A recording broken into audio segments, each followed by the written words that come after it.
Shadow Dagger Bladedancer is pretty amazing. You'll see it's more than capable of dishing out tremendous damage, and it has insane mobility. So if you like fast, high damage builds that are very satisfying due to the fact that you have to actually participate in boss mechanics to avoid being one-shot yourself, this might be the build for you. Keep in mind that Shadow Dagger is not actually a skill that you directly equip on your bar or your loadout. Shadow Dagger is in fact actually an ailment, and you'll notice here that you can get a tooltip for it if you go to any of the skills that have the ability to proc it. In this build, we're going to specialize in 5 skills that have the ability to actually add stacks of Shadow Dagger. When Shadow Dagger reaches 4 stacks, that's when it actually explodes on the target, dealing massive damage, as it automatically critically strikes. We can ignore critical strike chance, and we can simply just add critical strike multiplier, physical damage to further the effect or the output that we have, and basically succeed with plenty of damage. Our survival is made possible through our enormous amount of dodge, and you'll see that this number actually increases as we go around, and sometimes we reach over 80%, as we saw for a brief second there. Keep in mind, you can also still manually move around the screen, dodging projectiles, incoming damage, and spells, so forth.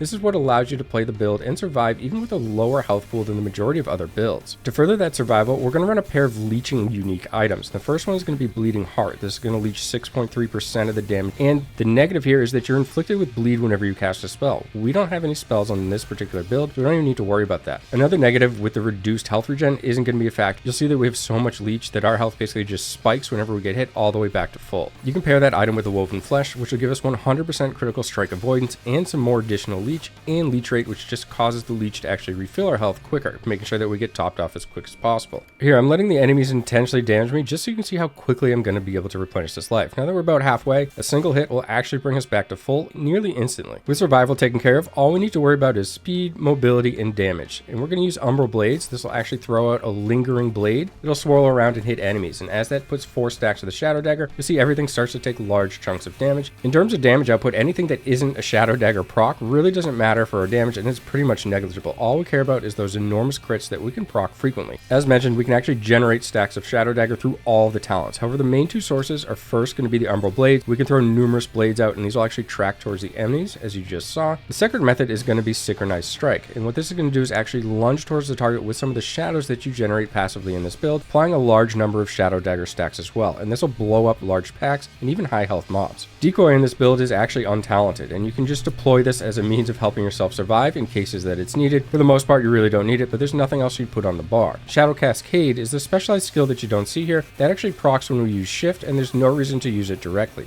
Shift is our mobility tool, and it's simply a dash that allows you to travel from one spot to another very quickly, and again has means of proccing Shadow Daggers with other passives within the build as well.